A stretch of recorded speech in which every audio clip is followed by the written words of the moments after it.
আপনাদের সকলের কাছে রিকোয়েস্ট, হযরত জুবায়ের রাদিয়াল্লাহু তাআলা আনহু মাদ্রাসাকে লাইক, কমেন্ট এবং সাবস্ক্রাইব করে দিবেন। ধন্যবাদ। আসসালামু আলাইকুম ওয়া রাহমাতুল্লাহি ওয়া বারাকাতুহু।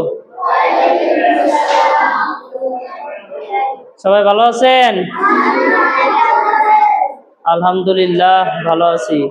এর আগের দিন আপনাদের কি ক্লাস হয়েছে? আরবি 29 হরফ। আজকে আপনাদের খুব গুরুত্বপূর্ণ একটি বিষয় শিক্ষা দেওয়া হবে। সে বিষয়টি হলো কি? মুরাক্কাব। কি ক্লাস হবে আপনাদের? হ্যাঁ, মুরাক্কাব যদি না পারেন আপনারা কোরআন শরীফ পড়তে পারবেন না। পারবেন? মুরাক্কাব হলো একটা হরফ আর একটা হরফের সাথে মিলিয়ে পড়া কি বলে? মুরাক্কাব বলে। বুঝতে পারছেন?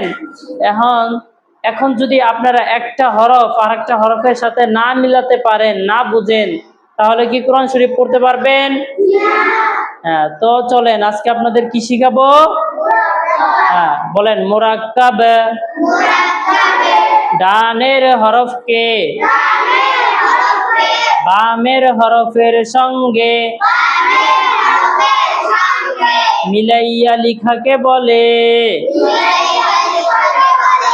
মুরাক্কাব করিবার সময় হরফের শুধু ডান মাথাটুকু থাকে। দেখেন যেরকম ভাবে দেখেন আমরা কি লিখলাম, এটা কি লিখছি বলেন? আবার বলেন, কি লিখছি? যখন এটা মুরাক্কাব হবে শুধু হরফের কোন মাথাটুকু থাকবে? হ্যাঁ, এই দেখেন যেরকম ভাবে আমরা লিখবো বা আলিফ। দেখছেন হরফের কোন মাথা আছে? শুধু ডান মাথা। ডানের হরফ বামের হরফের সঙ্গে মিলছে? হ্যাঁ, এই জন্য কি হয়েছে? এটা মুরাক্কাব। এই দেখেন এখন আপনাদের পরীক্ষা নেওয়া হবে, ঠিক আছে? দেখেন এটা কি লিখছি বলেন? এটা কি লিখছি? হ্যাঁ, বা আর আলিফ মিলছে? মুরাক্কাব হয়েছে? মুরাক্কাব হয়েছে? হয় নাই কেন বলেন? ডানের হরফ বামের হরফের সঙ্গে মিলে নাই, এই জন্য কি হয় নাই? মাশাআল্লাহ, আপনারা খুব দেখি ভালো বুঝেন পারেন। দেখেন এবার দেখবেন মুরাক্কাব হয়েছে কিনা।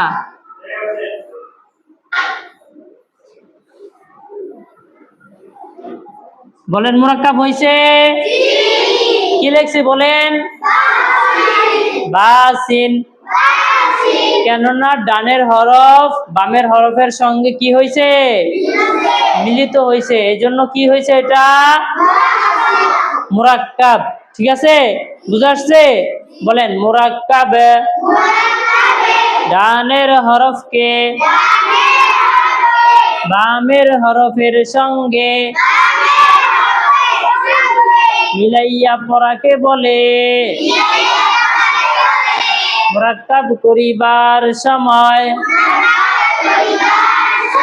হরফের শুধু ডান মাথাটুকু থাকে। এখন আপনারা মুরাক্কাব করতে পারবেন? ধরেন এক দাঁত দিয়া 5 হরফ। আবার বলেন এক দাঁত দিয়া 5 হরফ। এক দাঁতের নিচে এক নুক্তা দিলে কি? এক দাঁতের নিচে এক নুক্তা দিলে বা। এক দাঁতের পর 2 নুক্তা দিলে তা। আবার বলেন এক দাঁতের উপর 3 নুক্তা দিলে সা। এক দাঁতের উপর 3 নুক্তা দিলে সা। এক দাঁতের উপর 1 নুক্তা দিলে নুন। এক দাঁতের উপর 1 নুক্তা দিলে নুন। এক দাঁতের নিচে 2 নুক্তা দিলে ইয়া। এক দাঁতের নিচে 2 নুক্তা দিলে ইয়া। দেখছেন আপনারা এক দাঁত দিয়ে কয় হরফ লিখছি আমরা? 5 হরফ। আপনারা এই 5টা হরফ যদি ভালো করে খেয়াল না করেন আপনারা কোরআন শরীফের সব জায়গায় যা ভুল করবেন, এক দাঁতের নিচে যদি এক নুক্তা বা এটা যদি আপনি না চিনেন, যা কোরআন শরীফের ভিতরে যা পড়বেন বার জায়গায় পড়বেন নুন। এই জন্য এই পাঁচটা ভালো করে আপনাদের কি করতে হবে, প্রথমে শিখতে হবে, পড়তে হবে। এক দাঁতের নিচে এক নুক্তা দিলে কি হয়? হ্যাঁ, এটা মুখস্থ করতে হবে। এক দাঁতের উপর দুই নুক্তা দিলে, এক দাঁতের উপর তিন নুক্তা দিলে, এক দাঁতের উপর এক নুক্তা দিলে, এক দাঁতের নিচে দুই নুক্তা দিলে। চলেন এখন আমরা মুরাক্কাব করে পড়ি, ঠিক আছে?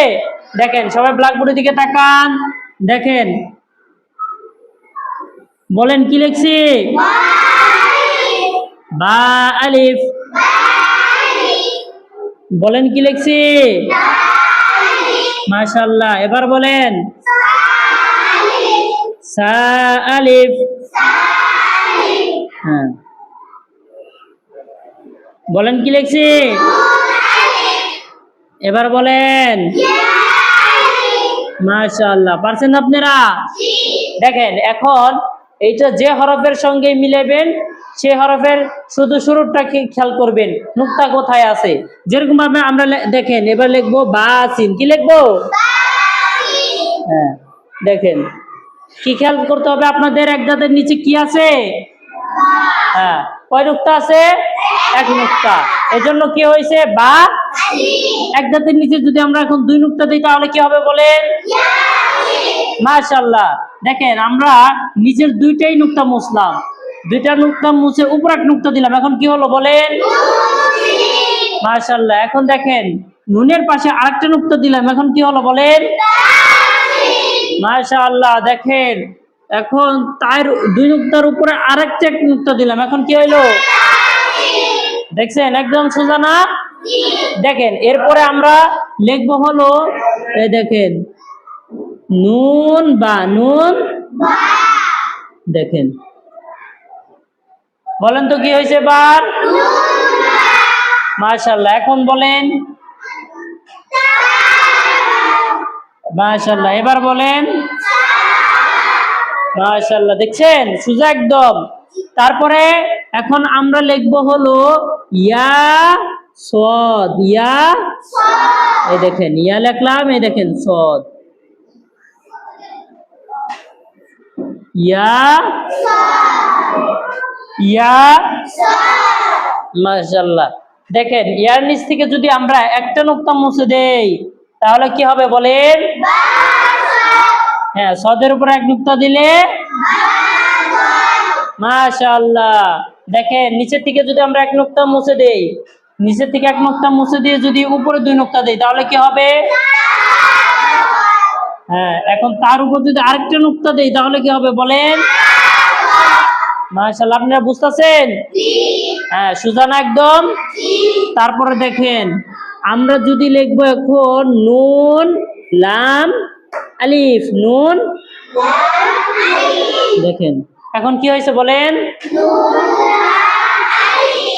এই যে দুই নুক্তা দিলে, হ্যাঁ, এখন উপরে দুই নুক্তা মুছে যদি এই উপরের দুই নুক্তা যদি আমরা নিচে নিয়ে আসি তাহলে কি হবে বলেন দেখি? মাশাআল্লাহ। আপনারা খুব সুন্দর বুঝতেছেন তাই না? দেখেন এরপরে আমরা লিখবো হলো, বাদ রয়েছে কি? তা। তা দিয়ে লিখবে। হ্যাঁ, তা ফা। তা ফা। এই দেখেন আমরা তা কফি লিখলাম, ঠিক আছে? নেন, দেখছেন? বলেন কি হয়েছে? তা কফ। আপনাদের খেয়াল রাখতে হবে এক দাঁতের উপরে কয় নুক্তা আছে, এক দাঁতের নিচে কয় নুক্তা আছে, এই দুইটা খেয়াল রাখলে আপনার কি একদম সোজা, তাই না? তারপর দেখেন এক দাঁত দিয়ে পড়াইছে, এখন পড়াবো হলো হ্যাঁ কি দিয়ে? গোল মাথা দিয়ে দুই হরফ। আবার বলেন গোল মাথা দিয়ে কয় হরফ? গোল মাথার উপরে এক নুক্তা দিলে কি? গোল মাথার উপরে এক নুক্তা দিলে ফা। গোল মাথার উপরে দুই নুক্তা দিলে কফ। ফা কফ। ফা কফ, এই দুইটা মুরাক্কাব হয়েছে? কেননা এইটা হরফের সাথে কোনো হরফ মিলিত হয় নাই। দেখেন এখন আমরা এই দুইটা হরফ কি পড়বো? মুরাক্কাব পড়বো। কি পড়বো? মুরাক্কাব। দেখেন আমরা যদি এখন দেখেন ফার সাথে যদি নুন নুন মিলাই দেখেন তাহলে কি হবে বলেন? ফা নুন, ফা নুন, ফা নুন। আমরা কফ মিলাইলে কফ নুন, কফ নুন, কফ নুন, কফ নুন, কফ নুন। তারপর দেখেন আমরা যদি তিনটা হরফ মিলাই, কয়টা হরফ মিলাবো?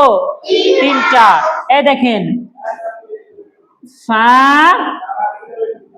কফ লাম, ফা কফ লাম। দেখেন এরপর আমরা লিখবো কফ সিন মিম। দেখছেন? বুঝতে পারতেছেন? হ্যাঁ, কফ বুঝে আসছে? পারবেন না ইনশাল্লাহ? আসেন একজন পড়ান, বন্ধ করো। মুরাক্কাব, ডাইনের হরফকে বামের হরফের সঙ্গে মিলাইয়া লিখাকে বলে মুরাক্কাব। পড়িবার সময় হরফের শুধু ডান মাথাটুকু থাকে,